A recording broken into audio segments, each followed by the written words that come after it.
ಅದಕ್ಕೆ ತಲೆ ಒಂದಡಿ ಇರುತ್ತಲ್ವಾ, ಇವಾಗ ನೀವು ಎಷ್ಟು ಹೇಳಿದ್ರೆ ಅಷ್ಟು ಅವ್ರಿಗೆ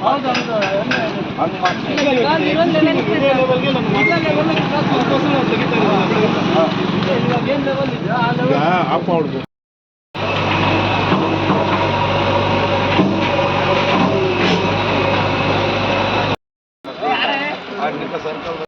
ಪಾಳ್ಯದಿಂದ ರಾಯಸಂದ್ರಕ್ಕೆ ಹೋಗೋ ದಾರಿ ಇದು, ರಾಮಸಾಗರಕ್ಕೆ ಹೋಗುವಂಥ ದಾರಿ. ಮಕ್ಕಳಿಗೆ ಸ್ಕೂಲ್ಗೆ ಹೋಗೋ ಮಕ್ಕಳಿಗೆ, ಹಾಲ್ ಡೈರಿಗೆ ಎಲ್ಲ ಸಮಸ್ಯೆ ಆಗ್ತಾ ಇತ್ತು. ಮುಂದೆ ಕೂಡ ಇದನ್ನು ರಸ್ತೆ ಮಾಡುವಾಗ ಇಲ್ಲಿನ ಸ್ಥಳೀಯರೇ ನಿಲ್ಲಿಸಿರ್ತಾರೆ.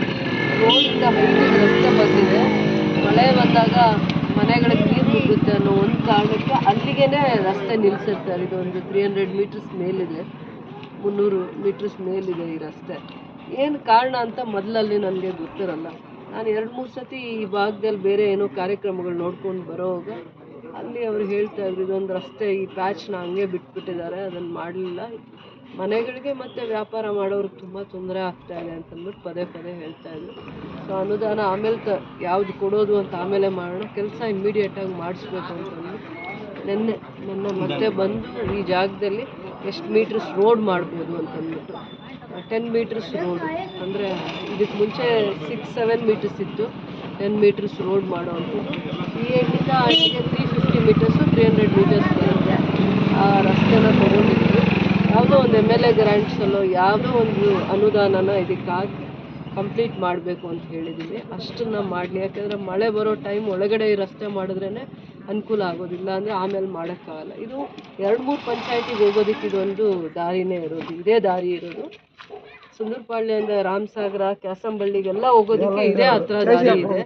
ಆಮೇಲೆ ಸುಂದರಪಾಳ್ಯ ಕಾಲೇಜ್ಗೆ, ಸ್ಕೂಲ್ಗೆ ಎಲ್ಲ ಬರಬೇಕು ಅಂದರೆ ಇದೇ ರಸ್ತೆ, ಸ್ಕೂಲ್ಗೆ ಹೋಗೋ ಮಕ್ಕಳಿಗೂ ಇರೋದು ಅಂತಂದು ತುಂಬ ವರ್ಷಗಳಿಂದ ಬೇಡಿಕೆಯನ್ನು ಇಟ್ಟು ಸ್ಥಳೀಯವಾಗಿ ಸಣ್ಣ ಪುಟ್ಟ ಸಮಸ್ಯೆ ಇದ್ದಿದ್ದರಿಂದ ಇದನ್ನು ತಡೆ ಹಾಕಿದ್ರು, ಮಾಡೋಕ್ಕೆ ಅವಕಾಶ ಮಾಡಿರಲಿಲ್ಲ.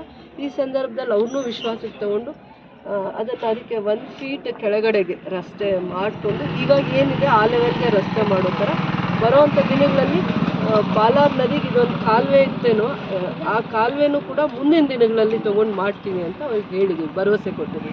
ಇವತ್ತು ಕಾಲುವೆ ಮಾಡ್ತೀವಿ ಅಂತ ಭರವಸೆ ಕೊಡ್ತಾ ಇಲ್ಲ, ಇವತ್ತು ರಸ್ತೆನೇ 10 ಅಡಿ ರಸ್ತೆ ಮಾಡ್ತೀವಿ. ಇವತ್ತು 10 ಮೀಟ್ರದ್ದು ರಸ್ತೆ, ಅಗಲದ್ದು 10 ಮೀಟ್ರದ್ದು, ಮತ್ತು 300 ಮೀಟರ್ಸ್ ರೋಡ್, ಇದು 300 ಮೀಟ್ರ್ ರೋಡು. ಅದಾದಮೇಲೆ ಕಾಲುವೆ ಇವಾಗ ಸದ್ಯಕ್ಕೆ ಮಾಡಲ್ಲ, ಮುಂದೆ ಯಾವುದಾದ್ರೂ ಇದರಲ್ಲಿ ಅವಕಾಶ ಮಾಡ್ಕೊಂಡು ಮಾಡ್ತೀವಿ. ಜಾತ್ರೆ ಹತ್ರ ಬರ್ತಾ ಇದೆ, ಅಷ್ಟರೊಳಗಡೆನೆ ದೇವ್ರದ್ದು ಜಾತ್ರೆ, ದೇವ್ರ ಉತ್ಸವಗಳು ನಡೆಯೋಕ್ಕೆ ಮುಂಚೆ ಈ ಕೆಲಸ ಮಾಡಿಕೊಡ್ತಾರೆ.